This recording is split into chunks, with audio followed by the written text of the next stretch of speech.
વિજય પ્રવેશ અને આજે પુનરુત્થાન એ બેની વચ્ચેના દરેક દિવસે ઈશ્વરે મારી અને તમારી સહાય કરીને વચન આપ્યું. Thank you. આજે ખાલી કબરનો સંદેશો, ખાલી કબર અને સંદેશો. હું અને તમે ખાલી કબરના સંદેશા તરફ થોડો સમય વિચાર કરવા માંગીએ છીએ. સર્વસંબંધ મારા જીવનના પ્રભુ અમે બહુ આભાર માનીએ છીએ, કારણ કે તમે અમારા પર ખૂબ પ્રેમ રાખો છો અને સપ્તાહ દરમિયાન 2026 વર્ષ પહેલા યરુશલેમના પ્રવેશથી વધસ્તંભ સુધી અને રવિવારે પુનરુત્થાનના દિવસે સુગંધિત દ્રવ્યો તમારા શરીરને જોડવામાં આવે એ આખી રીત અને પ્રક્રિયા સુધી પ્રભુ તમે અમને જે બાબતો શીખવી છે એને માટે અમે આભાર માનીએ છીએ. અત્યારે તમારા વચનમાંથી કેટલીક બાબતો શીખવા માંગીએ છીએ. તમે અમને મદદ કરો. તમે બોલો અને અમે સાંભળીએ એ મારી પ્રાર્થના પ્રભુ ઈસુ ખ્રિસ્તના પવિત્ર અને પ્રમાણમાંથી માંગીએ છીએ. અને સાંભળો, માન્ય કરો. આમેન. લુકની સુવાર્તાનો 24મો અધ્યાય એના પ્રથમ 12 વચનો. ફરી એકવાર આપ સર્વને ઈશ્વરની સલામ સાથે ઈસુની ખાલી કબર એ આજે સવારે વિશ્વને પડકાર આપે છે. ઈસુની ખાલી કબર વિશ્વ અને વિશ્વના લોકોને પડકાર આપે છે. એ સાયન્સ હોઈ શકે, કે હિસ્ટ્રી હોઈ શકે, કે લોકોનો વિચાર હોઈ શકે, કે લોકોની માન્યતા હોઈ શકે, કે પછી ખાલી કબર શું છે એવા ક્વેશ્ચન માર્ક મનમાં અને હૃદયમાં હોઈ શકે. પણ આજે સવારે ખાલી કબર એ પડકાર મને તમને આપે છે. અને તેથી ઇતિહાસ એવું કહે છે કે તેનું પુનરાવર્તન કરો. મોટાભાગે હિસ્ટ્રીનું જે વાતાવરણ અથવા હિસ્ટ્રી જે રીતે હોય એમાં હિસ્ટ્રી આપણને એવું કહે છે કે તેનું પુનરાવર્તન કરો. સમય એવું કહે છે કે આ બનાવને ભૂસી નાખો અથવા તો ભૂલી જાઓ, કારણ કે પ્રભુ ઈસુ ખ્રિસ્ત ઉઠ્યા એ સ્વીકારવા અને માનવા ઘણા બધા લોકો તૈયાર નહોતા. અને તેથી કહે છે કે તેને આ બનાવને ભૂલી જાઓ અથવા તો ભૂસી નાખો. વિશ્વાસ કહે છે, આ ત્રીજી વાત, વિશ્વાસ કહે છે કે આ બનાવ પર વિશ્વાસ કરો અને તારણ પામો અને ઉદ્ધાર પામો અને અનંત જીવન પામો. પહેલા કહે છે કે પુનરાવર્તન કરો, બીજું કહે છે કે આ બનાવને ભૂસી નાખો અથવા ભૂલી જાઓ, અને વિશ્વાસ કહે છે કે આ બનાવ પર વિશ્વાસ કરો. સંત ઓગસ્ટીનની માં મોનિકા એ આ પ્રમાણે કહે છે કે હું મરણ પામું, મારું મરણ થાય તો મને કોઈ પણ જગ્યાએ તમે દફનાવી શકો છો. મારા સ્થળે કે મારા વિસ્તારમાં એવું નહીં, પણ મને કોઈ પણ સ્થળે દફનાવી શકો છો. એનો અર્થ એવો હતો કે સંત ઓગસ્ટીનની માં મોનિકા, જેનો એટલો વિશ્વાસ હતો, એને પ્રભુ પર એટલો વિશ્વાસ અને ભરોસો હતો કે આ લખતા પ્રમાણે કહે છે કે મને કોઈ પણ જગ્યાએ તમે દફનાવો, ગમે ત્યાં, પણ કે છે પુનરુત્થાનના દિવસે પ્રભુ મને ઉઠાડશે. Praise the lord, hallelujah. એટલે તમે મને ગમે ત્યાં દફનાવશો, પણ પુનરુત્થાનની પ્રભાતે પ્રભુ મને ઉઠાડશે. અને તેથી મારા ભાઈઓ અને બહેનો, મારા અને તમારા જીવનની અંદર પુનરુત્થાન એ બહુ અગત્યની બાબત છે. પુનરુત્થાન એ મારો વિશ્વાસ છે. પુનરુત્થાન એ ઈશ્વર પરનો મારો ભરોસો છે. પુનરુત્થાન એ મારી આશા છે. પુનરુત્થાન એ મારા ખ્રિસ્તી જીવનનો વિશ્વાસ છે. અને તેથી આજે સવારે ઈસ્ટરની પ્રભાતે પ્રભુ મને તમને એવું કહે છે કે જે પુનરુત્થાન થયું છે, જે પ્રભુ ઈસુ ખ્રિસ્ત ઉઠ્યા છે, એનો તમે જેટલો આભાર માનો એટલો ઓછો છે. દેવ બાપે એટલે કે આકાશમાંના પિતાએ પ્રભુ ઈસુ ખ્રિસ્તને ઉઠાડી જગતની સામે બહુ મોટો પડકાર મૂક્યો છે કે ખ્રિસ્ત જીવે છે ભૂખ્યા છે અને તે ખરેખર ભૂખ્યા છે. અને તેથી પ્રભુનો કોઈ આભાર માનીએ છીએ, પ્રભુની સ્તુતિ કરીએ છીએ.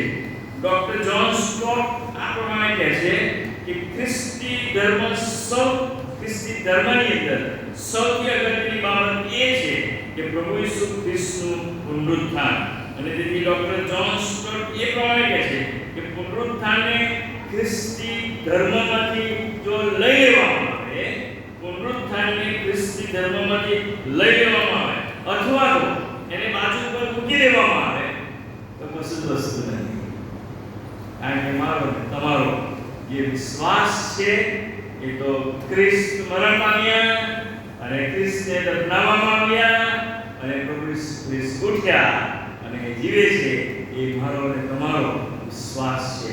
એ મારી અને તમારી જીવનની ખાતરી છે, મારા અને તમારા જીવનનો ભરોસો છે. અને તેથી થેસલોનિકીની મંડળીને પત્ર લખતા પાઉલ વારંવાર એમ કહે છે કે તમે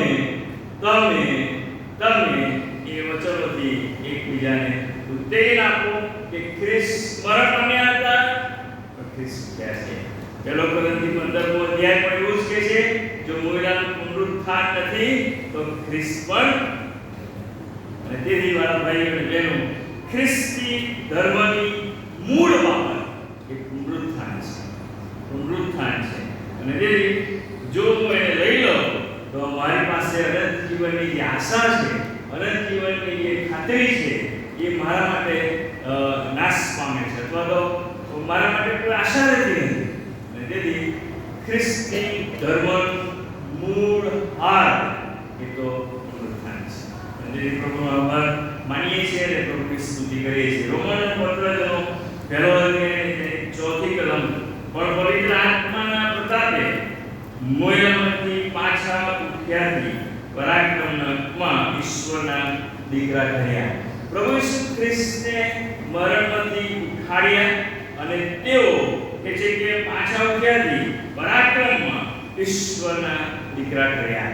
અને તેઓ જાહેર કર્યું કે હું મોયેલો હતો અને હું પાછો ઉઠ્યો છું. રોમનનો પત્ર તેનો 6થો અધ્યાય 4 અને 5મી કલમ, જેમ ખ્રિસ્તને પિતાના મહિમાથી મોયલામાંથી ઉઠાડવામાં આવ્યા તેમજ આપણે પણ નવા જીવનમાં ચાલીએ. બહુ અગત્યની વાત આ કલમની અંદર લખવામાં આવી છે. હવેથી હું જૂના માણસપણામાં કે જૂના વિચારોમાં નહીં પણ ખ્રિસ્ત ઉઠ્યા છે માટે હવેથી હું નવા વિચારોમાં જીવું અને ચાલું એવું પ્રભુ ઈચ્છે છે. અને તેથી પ્રેરિતોના કૃત્યનો 17મો અધ્યાય 30-31 કદાચ બધું હું વાંચતો નથી પણ ધ્યાન રાખ્યું છે કે એ અજ્ઞાનપણાના સમય પ્રત્યે ઈશ્વરે ચલાવેલું ખરું, પણ હવે સર્વ સ્થળે સર્વ માણસોને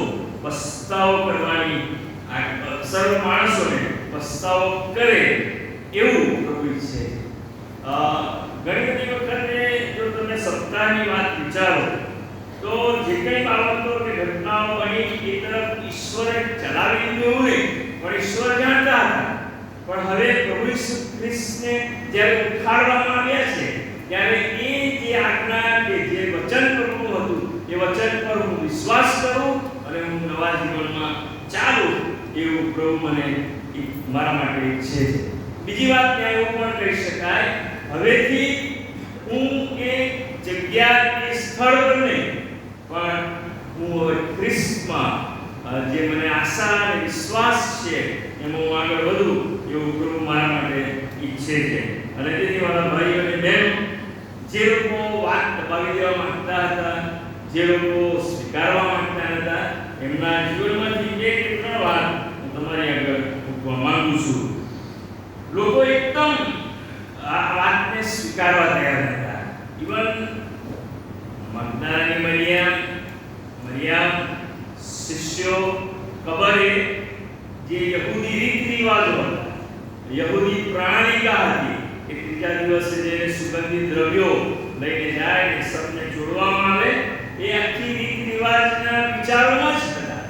અને તેઓ રોજ વિચાર કરતા હતા કે હવે કબરે જઈએ અને એ કબરે જઈને અમે સુગંધ સુગંધી દ્રવ્યો જે છે એ લગાવીશું, ચોડીશું અને અમારા ખ્રિસ્ત જે મરણ પામ્યા છે એમના શરીરને માટે તૈયાર કરેલા એ સુગંધી દ્રવ્યો સાથે તેઓ ત્યાં જવા માંગતા હતા.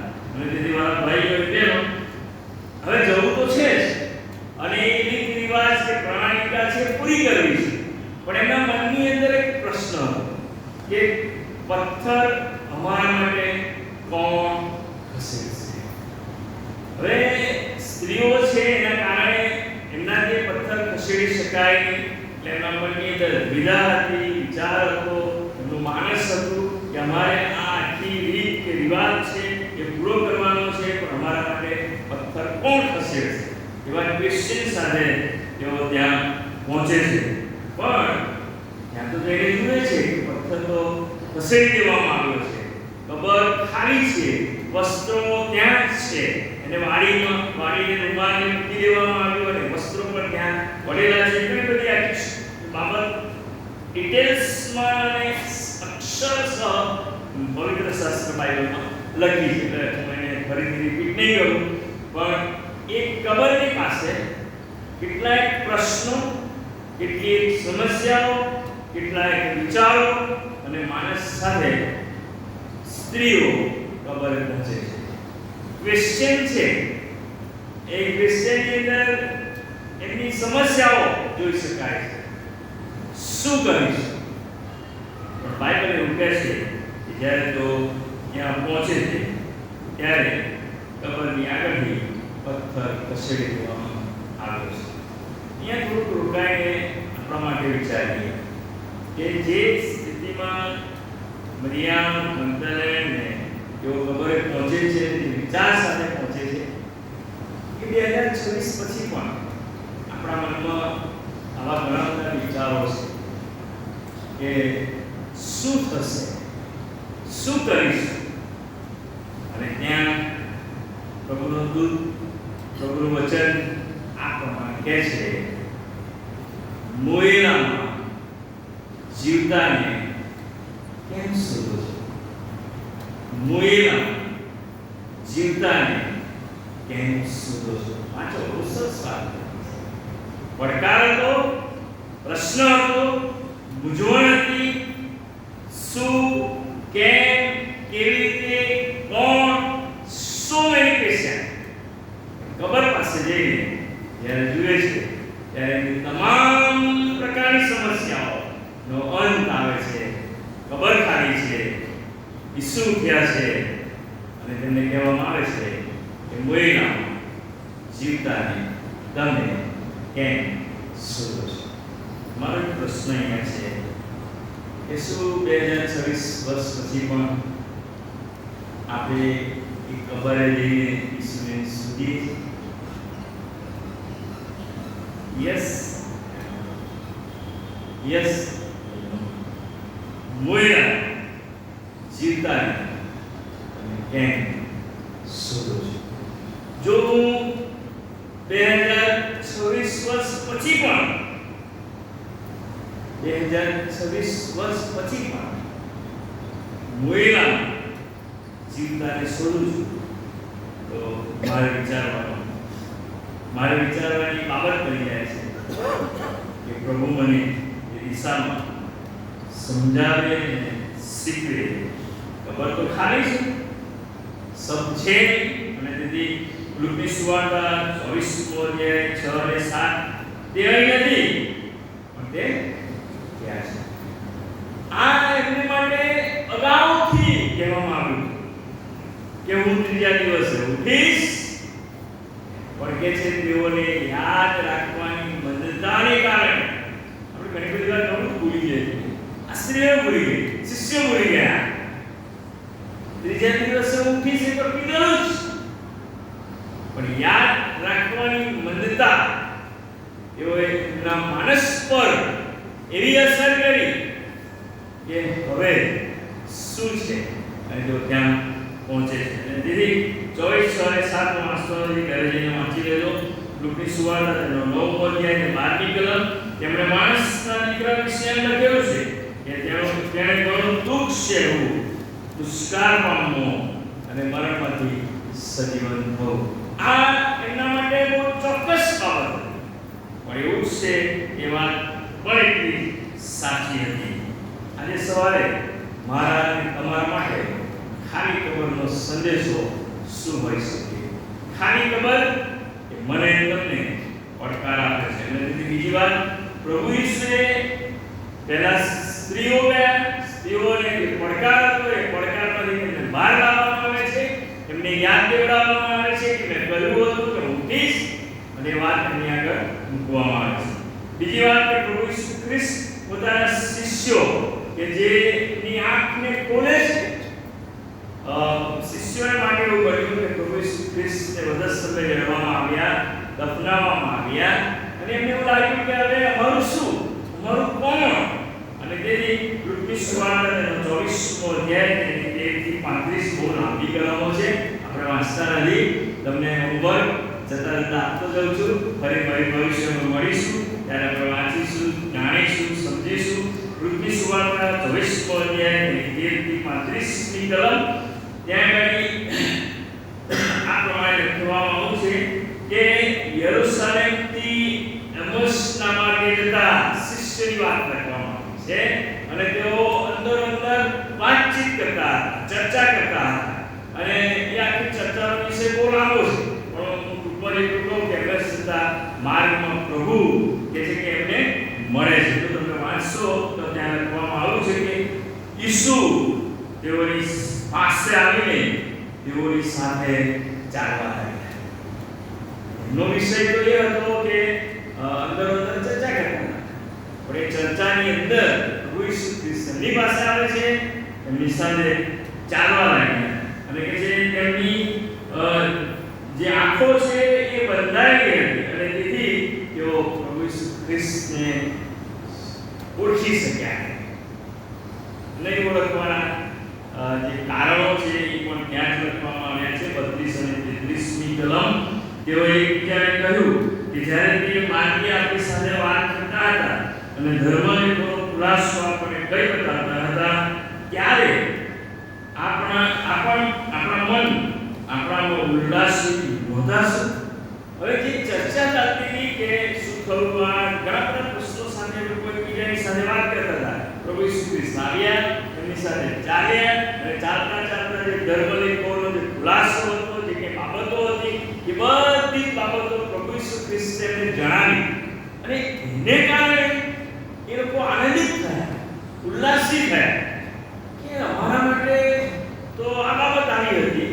તો પ્રભુ ઈસુ ખ્રિસ્ત એ ઉઠ્યા છે એ વાતની સાબિતી મોસ્તા માર્ગ પર પ્રભુ એમને આપે છે. એટલે શિષ્યોના મન કે જે ઉલ્લાસિત થયા, રોટલી વાગતા તેમને કેવી રીતે ઓળખી શક્યા હતા તે કઈ બતાવ્યું. એટલે પ્રભુ ઈસુ ખ્રિસ્તે કઈ સાબિતીઓ આપી, પોતાનો પુરાવા આપ્યા કે જો મારો હાથ જુઓ, મારા પગ જુઓ, મારા હાથની અંદર પણ તમારી વિડિયો લગી તમે આંગળી મૂકી શકો છો, હું એ જ છું, હું ખ્રિસ્ત છું, અને હું ઉઠ્યો છું. એ સાબિતી પોતાના શિષ્યોને આપે છે, અને જ્યારે સાબિતી આપે છે ત્યારે બધા ભાઈઓ અને બહેનો તેઓએ પોતાના શિષ્યોની આંખો કે જે બંધ હતી એને એમોસના માર્ગ પર જતા સાબિતી આપીને એમની આંખોને ખોલી નાખી.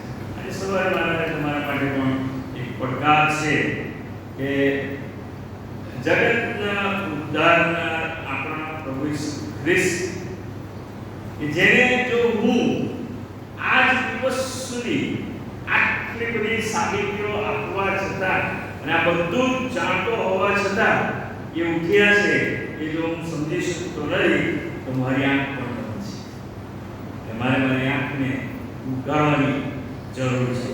ત્રીજી વાત, લુકની સુવાર્તા 24મો અધ્યાય તેની 36મી કલમ. શિષ્યોના મન ઉગાડ્યા.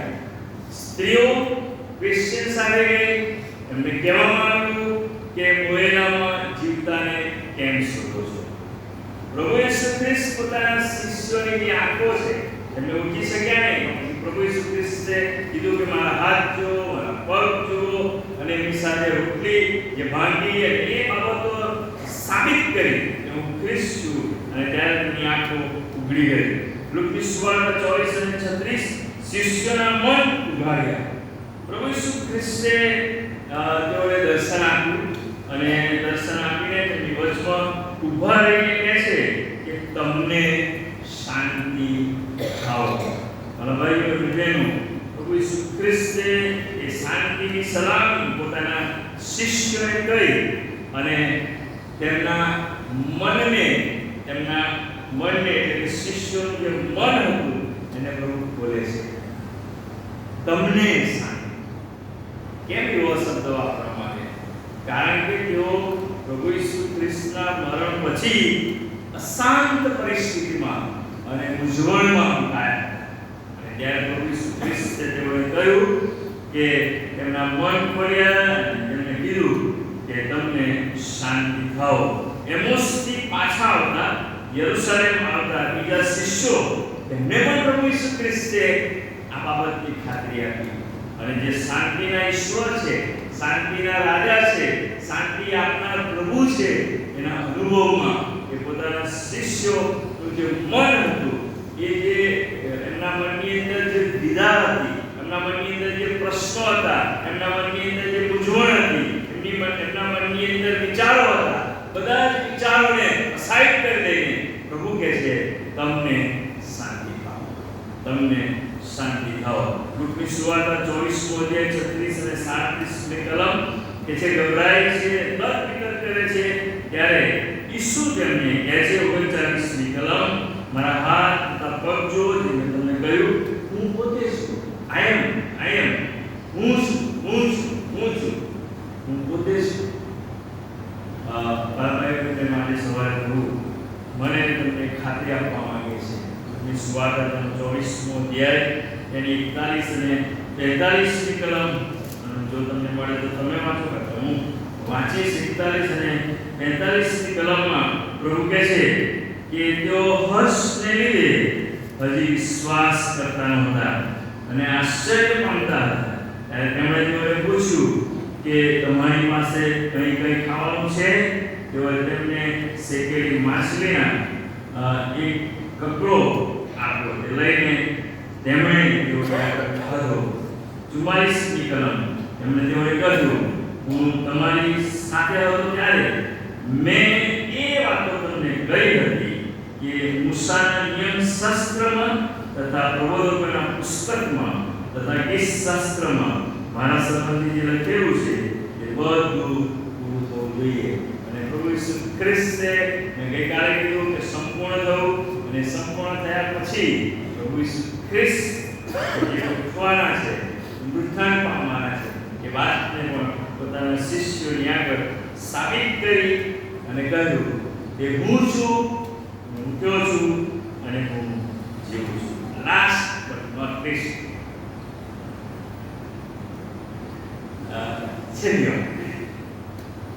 તેમની જીવ ઉગાડી.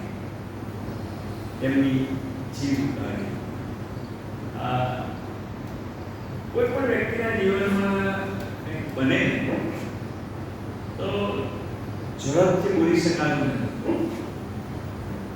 બોલવા પ્રયત્ન કરે તો આવી શિષ્યને પણ આવી શકે.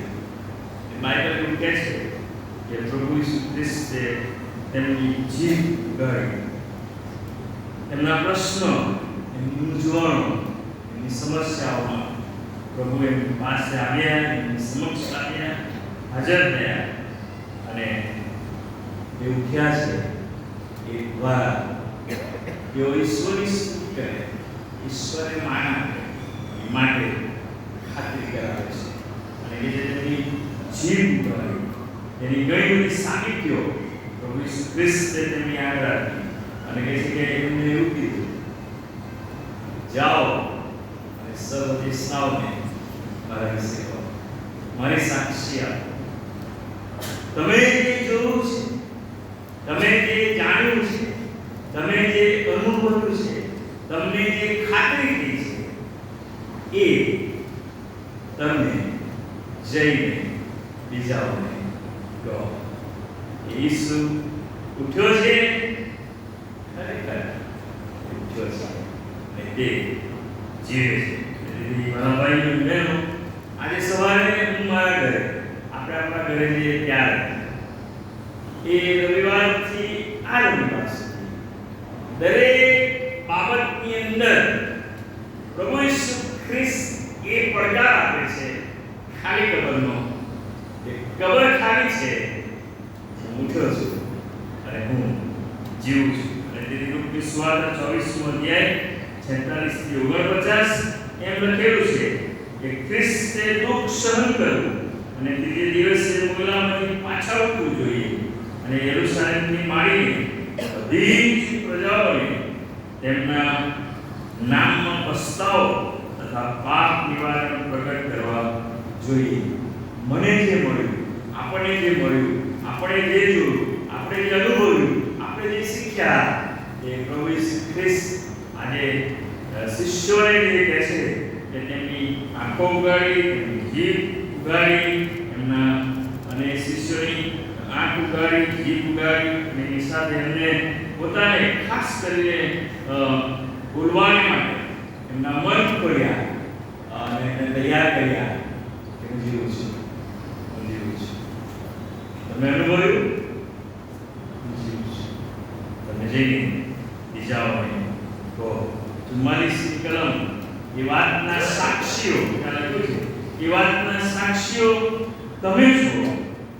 હું મારા પિતાનું વચન તમારા પર મોકલું છું. હું મારા પિતાનું વચન તમારા પર મોકલું છું. તમે મારા સાક્ષી છો. અને દેવાના ભાઈ અને બહેનો, પ્રખ્યાત અને મહાન ચિત્રકાર માઇકલ એન્જેલો એ એક વખત આ પ્રમાણે કહે છે કે પોતાના સાથી મિત્રો કે જે ચિત્રકારો હતા, બધા ચિત્રકારો ભેગા થયા અને ચિત્રકારો જ્યારે ભેગા થયા ત્યારે એ મહાન ચિત્રકાર માઇકલ એન્જેલોએ આ પ્રમાણે કહ્યું કે તમે વધસ્તંભના ઘણા બધા ચિત્રો દોરીને તમારા ઓરડાઓને તમે ભરી રહ્યા છો. અને તેથી એ કહે છે કે તો વીતી ગયેલી ઘટના છે, એ વીતી ગયેલો દિવસ છે. અને શા માટે તમે આ વધસ્તંભ પર મરણ પામેલા, માથું નમાવીને મરણ પામેલા, શરીરમાંથી લોહીની ધારાઓ વહેતી હતી મરણ પામેલા વધસ્તંભ પર જે પ્રભુ ઈસુ ખ્રિસ્ત છે એના ચિત્રને તમે દોરીને આખા ઓરડાઓ ભરી રહ્યા છે? હા, માઇકલ એન્જેલો કે હા, વધસ્તંભ બહુ જ અગત્યનો છે, વધસ્તંભ બહુ જ મહત્વનો છે. પણ એક વાત અને આ બધા જ મિત્રોને આ પ્રમાણે કહી કે વધસ્તંભ બહુ જ મહત્વનો છે. પણ હું તમને એ કહેવા માંગુ છું, એ દુઃખની ઘડી, એ પીડાની ઘડી, એ વધસ્તંભનો સમય થોડા સમય માટે હતો. વીતી ગયેલી ઘટના છે, વીતી ગયેલો સમય છે. પણ આજે હું તમને એક પડકાર આપવા માંગુ છું કે એ વધસ્તંભ પછી અગત્યનો વધસ્તંભ છે, પણ એ વધસ્તંભ પછી એ સાનિધ્યમાં હું માંગુ છું કે ખ્રિસ્ત ઉઠ્યા છે અને તે જીવે છે. ખ્રિસ્ત ઉઠ્યા છે અને તે જીવે છે. અને આજે સવારે વાયરને કદાચ જો સારું લાગે તો કરી શકે છે, પણ બહુ સુંદર ગીત છે. કયું ગીત? ચાલો વાયર બોલો. રાત વીતી ગઈ ને પ્રભાત થયો, કયું પ્રભાત? એક શ્લોક ગાઓ કે રાત વીતી ગઈ, કયું પ્રભાત?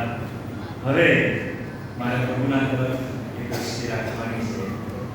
ખાલી કબરનો પડકાર, સમસ્યા કોણ ખસે છે?